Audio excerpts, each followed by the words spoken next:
The iron-grey sky pressed low over the valley, heavy with the promise of more snow, as Grady Thorne reined his stallion in at the edge of town. It was Christmas Eve, and the biting wind whipped through the bare branches of the cottonwoods, sharp enough to cut exposed skin. Late winter clung to the landscape, turning the muddy roads into frozen ruts and coating the rooftops in a thick layer of white. Grady's saddlebags hung heavy with supplies from the general store, flour, salt, coffee beans, and peppermint sticks, enough to last a month at his ranch. He had never meant to look through the warped slats of that leaning shack on the outskirts of town, but a flicker of movement caught his eye. Through the gap between the weather-beaten planks, the warm glow of a kerosene lamp spilled out against the blue-black dusk. Grady pulled his horse to a halt, his breath clouding white in the frigid air. Through the spaces in the wood, he saw her. My Lin knelt on the rough dirt floor, the lamplight casting soft shadows across her high cheekbones and the dark, silky hair pulled back into a fraying bun. 3 children gathered close around a table made from scavenged crates. My Lin wore a faded, high-collared tunic, traditional in cut but worn thin by the harsh Western elements. On a chipped tin plate before her lay the only feast this family would see on Christmas: potato peelings, bread heels hard as stone, and a smear of bacon grease scraped thin from a pan. She divided these scraps with a mother's precise, trembling hands. The oldest child, a girl of about 8 named Jade, watched with solemn, dark eyes that had seen too much want.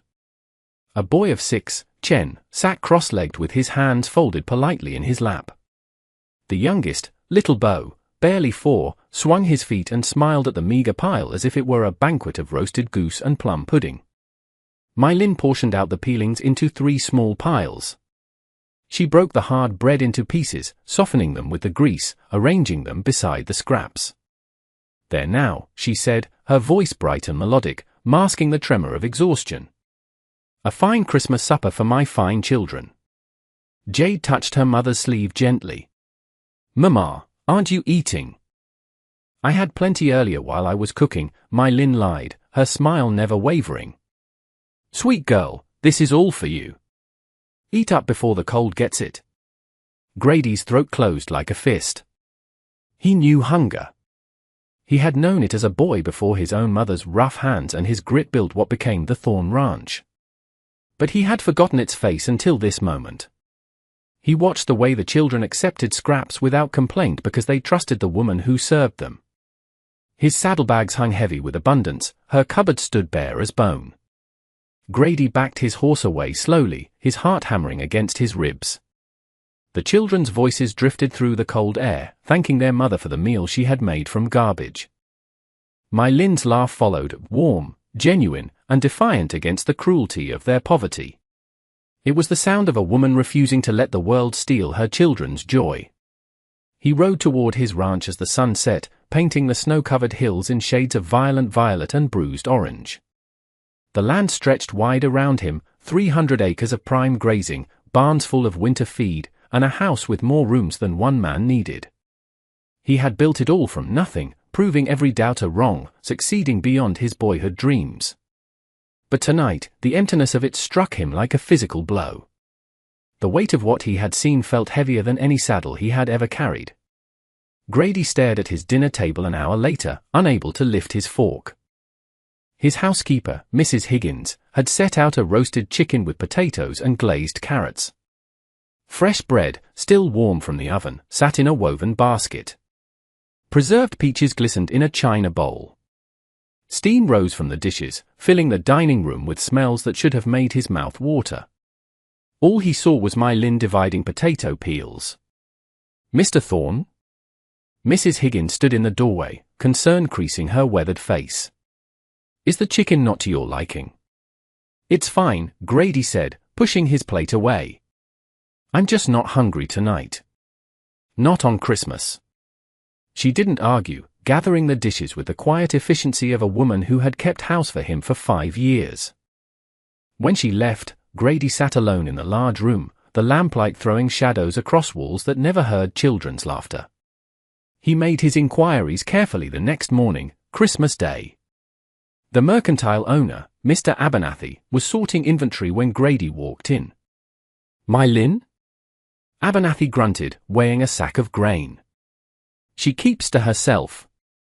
Husband was a laborer on the railroad, died in a rockslide near 2 years back. She stayed on. Takes in washing when she can get it, though not many folks in town want a Chinese woman touching their linens. It's a shame, really. She works hard. Family nearby? None. Just her and those 3 little ones, and Abernathy poured coffee beans into a grinder. She comes in for day-old bread sometimes. Pays with pennies. Proud woman. Won't take charity, and the town. Well, you know how this town is. They don't exactly roll out the welcome mat for her kind. At the counter, Mrs. Gable leaned in, her voice dropping to a conspiratorial whisper. Too proud for her own good, and too foreign for anyone else's. The church ladies tried to bring a basket once, but they made her stand on the porch to receive it like a beggar. She thanked them, but I haven't seen her take a handout since. Grady bought supplies he didn't need and left before his questions drew more attention. That night, he couldn't sleep. He paced his study while the wind rattled the windows, remembering things he had tried to forget. His mother's hands, red and cracked from scrubbing floors so he could eat. The winter they had nothing, absolutely nothing. Then, one morning, a sack of flour appeared on their porch. No note, no name. Just 50 pounds of flour that kept them alive until spring work came. He never learned who left it, but he learned what it meant. That sometimes mercy came from strangers. That goodness didn't require recognition. Cole stopped pacing and looked through the window. The stars burned cold and distant above his prosperous land. If he could help My Lynn without shaming her, without binding her with obligation or debt, he would. Before dawn on Boxing Day, Grady rose with resolution hardening like frost in his chest. He filled the largest wicker basket he owned. Eggs packed in straw, careful so none would crack. A 10-pound sack of flour. Bacon wrapped in butcher paper, thick slices from his smokehouse. Potatoes, 6 good ones without eyes or soft spots. 2 cans of milk.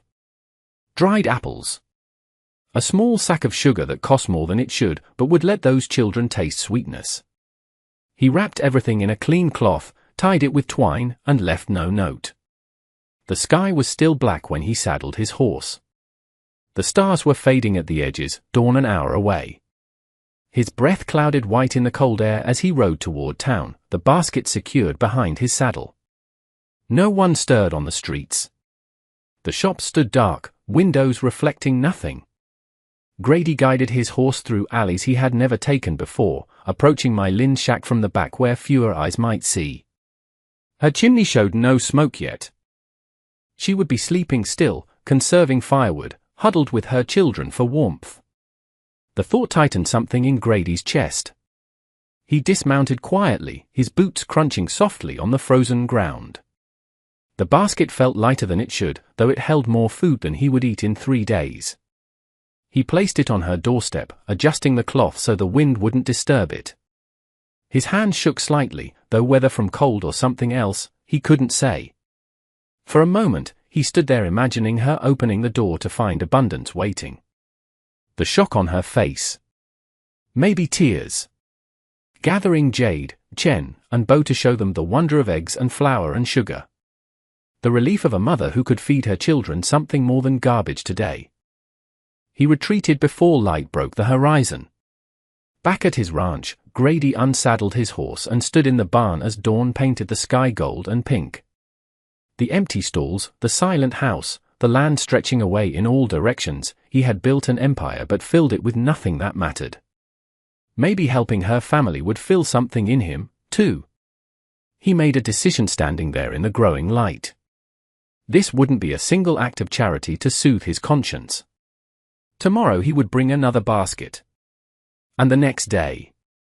And the next. He would keep bringing them until she no longer needed him to, until those children grew round-cheeked and strong. 2 weeks passed in a rhythm that gave shape to Grady's mornings. He woke before dawn, filled the basket while coffee brewed, and rode different routes each day so no one would track the pattern. Sometimes he approached from the north, other times from the east, cutting through the frozen creek bed where cottonwood screened the path. The basket always came back empty. She left it on her doorstep, cleaned and folded, ready for the next delivery. The wicker gleamed like she had scrubbed it. The cloth came back pressed flat, creases sharp as if she had ironed it, though he doubted she owned an iron. Small signs of gratitude began to appear. One morning, instead of just the empty basket, he found a small origami crane perched on the handle. It was folded from a scrap of brown packing paper, but the lines were precise, the neck graceful. It was a piece of art made from trash. Grady pressed it between the pages of his ledger, a fragile gift from a woman he had never properly spoken to. He varied what he brought. Essentials always: eggs, flour, bacon, milk, but other things, too. A jar of honey golden as sunlight. A tin of jasmine tea he had specially ordered from the city, thinking it might remind her of a home she hadn't seen in years. Once, late at night when he couldn't sleep, he carved a small wooden horse for the youngest child, sanded it smooth, and left it nestled among the potatoes. Sunday mornings, he saw her at church, though she always sat in the very last pew, isolated from the rest of the congregation. Mylin kept her head high, her children scrubbed and neat despite their threadbare clothes. She accepted no pity. When the hymns began, she didn't sing, but he saw her eyes close, finding peace in the music. She didn't know it was him leaving the baskets, but she was praying for her unknown benefactor. He could see it in the way her hand pressed to her heart during the silent prayer. Grady found himself arriving at church early just to watch her walk in. His housekeeper noticed the change. "You've been cheerful lately, Mr. Thorne," Mrs. Higgins said while serving breakfast one Thursday. "Whistling while you work. Haven't heard that since I don't know when." "Spring is coming," Grady said, which was true, but not the whole truth. One morning in the third week, he found a note tucked in the return basket. The paper was rough, the ink faint. "To my unknown friend, you have saved us. There are no words sufficient for such kindness. My children call you the winter spirit, but I know you are flesh and blood with a heart of gold. May the ancestors watch over you and return tenfold what you have given. Your grateful recipient." Grady stood in his barn, the early light slanting through gaps in the boards, and read the note 3 times. His throat felt tight. He folded it carefully and slipped it into his coat pocket, where it rested against his heart like a talisman. That evening, he carved another toy, a small wooden bird this time. He sanded it until the grain shone, imagining small hands holding it, a child's wonder at receiving something made just for them. The baskets had started as duty, penance for the accident of his abundance beside her poverty. But somewhere between the first delivery and this morning's note, the feeling had shifted into something warmer. He thought about her more than he should. He wondered what made her laugh. He wanted to know the sound of her voice saying his name. The first real signs of spring arrived in early March. Snow melted at the edges of things, and the creek ran higher, ice breaking into chunks that tumbled downstream. Grady started including books in the baskets. He had noticed Jade staring at the hymnals in church, her eyes hungry for the words. So, he wrapped a primer in oilcloth, tucked it beneath the flower. A week later, he added a reader with simple stories, then a book of poetry. Mylin responded with art. Not just origami now, but intricate paper cutouts. A silhouette of a horse. A blooming plum branch. And drawings from the children, crude sketches of a house with smoke curling from the chimney, flowers in impossible colors, and a stick figure family holding hands. 4 of them. The mother in the center, and a tall figure in a cowboy hat standing guard. Grady kept every drawing in his desk drawer. One morning, he arrived earlier than usual. The sky was still more black than gray. He had just placed the basket when the door rattled. His heart jumped into his throat. He grabbed the basket straps, pulled back, and dove behind the water barrel just as the door opened. Mylin stepped onto the threshold in a quilted robe, barefoot despite the cold. She looked left, then right, squinting into the darkness. Grady held his breath, pressed against the rough wood of the barrel, feeling ridiculous and exposed. She stood there a long moment, searching. Then she bent and lifted the basket he had set down seconds before. He must have been louder than he thought. Her hands trembled as she pulled back the cloth. Even in the dim light, he saw her face change. He saw wonder, relief, and something like grief all mixed together. She pressed her hand to her mouth to stifle a sob. Tears slipped down her cheeks. Grady watched her cry silent tears of gratitude over eggs and flour. He watched her shoulders shake with the weight of relief. She wasn't Charity anymore. She was a woman who worked herself ragged to keep her children fed, who taught them dignity in the face of scorn. She was magnificent. My Lynn carried the basket inside, closing the door softly. Grady stayed crouched until his legs cramped, making sure she wouldn't come back out. When he finally stood, the sky had lightened to grey. He rode home as the sun rose, and the fear he had been holding, that his help might shame her, that he was overstepping, burned away like morning fog. He wasn't helping out of obligation or childhood memory anymore. Somewhere between the first basket and watching her cry in the doorway, he had fallen completely in love with My Lynn. The trouble started at the general store on a Tuesday morning. Grady was buying supplies, more eggs than usual, another sack of flour, dried fruit. He didn't notice Mrs. Gable watching from the fabric aisle, her eyes sharp as a hawk tracking prey. "That's a lot for one man, Mr. Thorne," she said loudly as he paid. "You entertaining company?" "Just stocking up," Grady said, keeping his voice casual. "Never know when you might need extra," she smiled, but it didn't reach her eyes. "Or who you might be feeding." By Thursday, the whispers had started. Grady heard fragments of conversation that stopped when he walked past. At the feed store, 2 ranch hands went quiet. At church on Sunday, Mrs. Gable and her circle huddled together, glancing in his direction with expressions that mixed curiosity and judgment. His foreman, Red, a grizzled man who had worked for Grady since the beginning, brought it up while they were mending a fence. "Boss, I'm hearing talk in town," Red said, spitting tobacco juice into the dirt. "Thought you should know." "What kind of talk?" "Mrs. Gable's been spreading stories. Says you're buying supplies no bachelor would need. Folks are speculating you've taken up with a woman." Red paused, uncomfortable. "They think."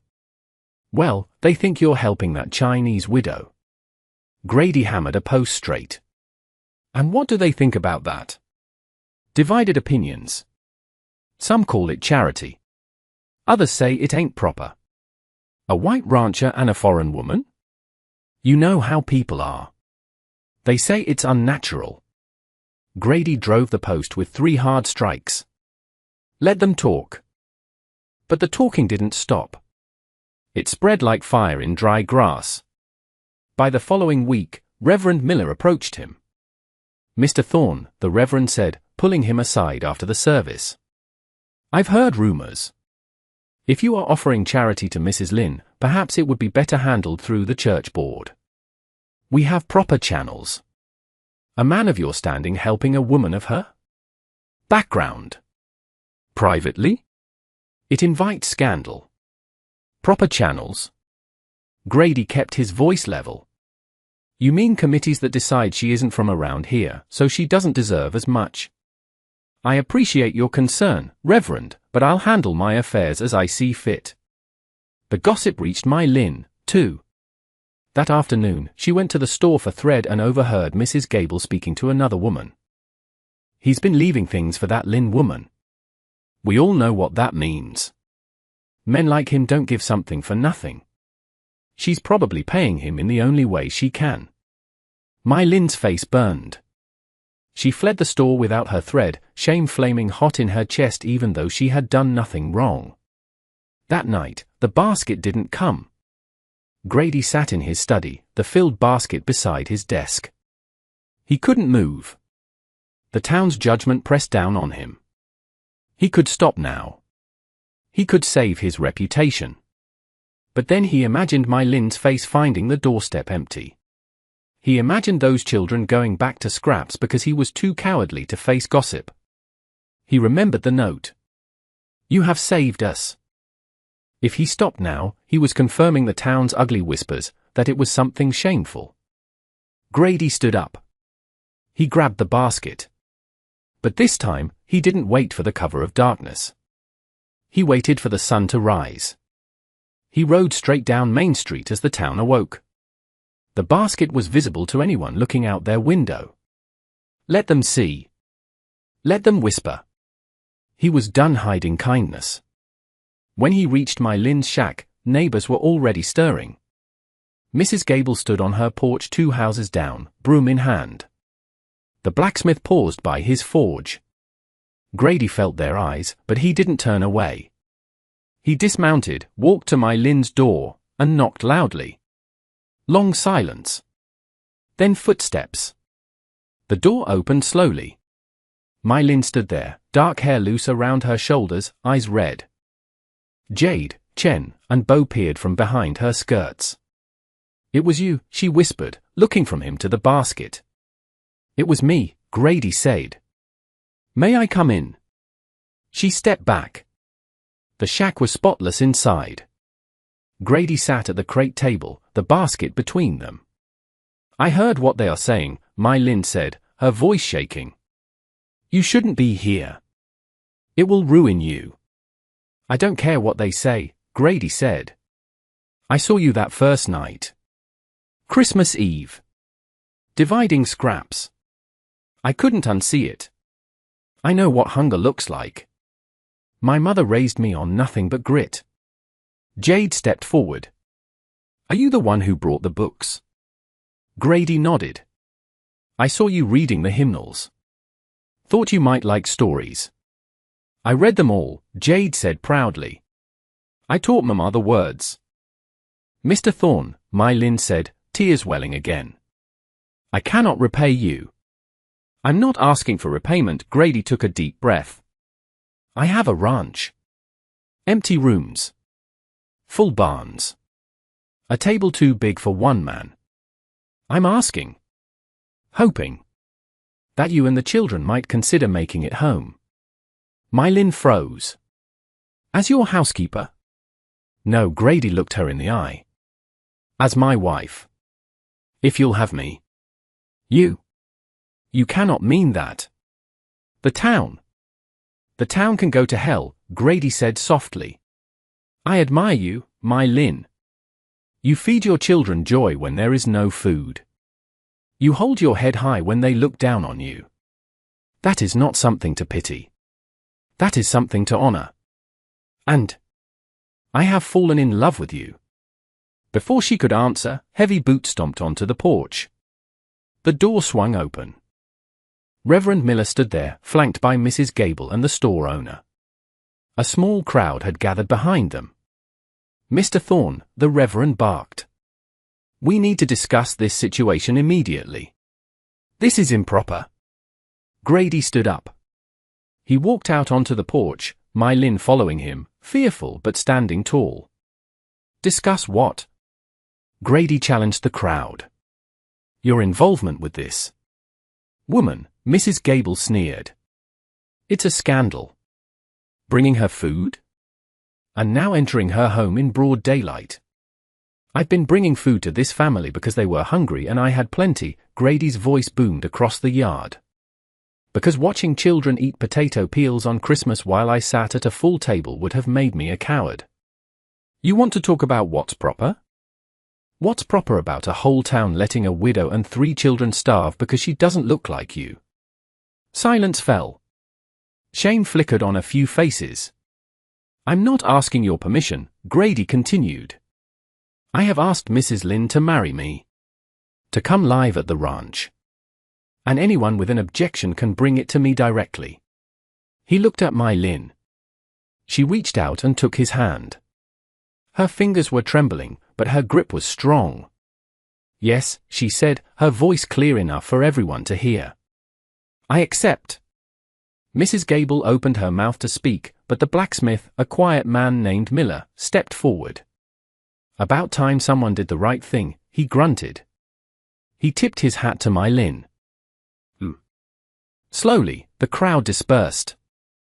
The Reverend looked at Grady, then at My Lin, and gave a stiff nod before turning away. 3 weeks later, spring had fully arrived. The snow was gone. Grady stood on his porch, watching My Lin plant a garden outside the kitchen window. She worked the soil with capable hands, planting bok choy alongside the potatoes, mixing the seeds of her homeland with the earth of her new life. The house rang with noise. Toys littered the study floor. My Lin's silk robe hung in the closet beside his duster. They had married quietly. No fuss, just promises spoken and meant. The town had shifted, not overnight, but gradually. People nodded when the Thorne family passed. The children from town came to play with Jade, Chen, and Bo, running wild across the pasture, indifferent to the prejudices of their parents. My Lin climbed the porch steps, dirt on her hands, smiling. The garden will be beautiful. You're beautiful, Grady said, catching her hand, dirt and all. Little Bo came running out, holding the wooden horse Grady had carved. Papa! Watch thunder jump. Let's see it, son, Grady smiled. That evening, they gathered for supper. Roast chicken, rice, and fresh bread. Abundance replacing scarcity. Jade said the blessing. Thank you for Papa, who found us when we were hungry. Thank you for Mama being happy again. And thank you for this good dinner. Later, under the stars, My Lin leaned against Grady's shoulder. I knew it was you, she admitted softly. Before you knocked. I prayed every night you would find the courage to step into the light. I thought I was saving you, Grady whispered, kissing her forehead. Turns out, you saved me. In the garden, seeds rested in the dark earth, waiting to grow. And on the porch, a family built not from blood, but from a basket of love and the courage to defy the world, watched the spring moon rise.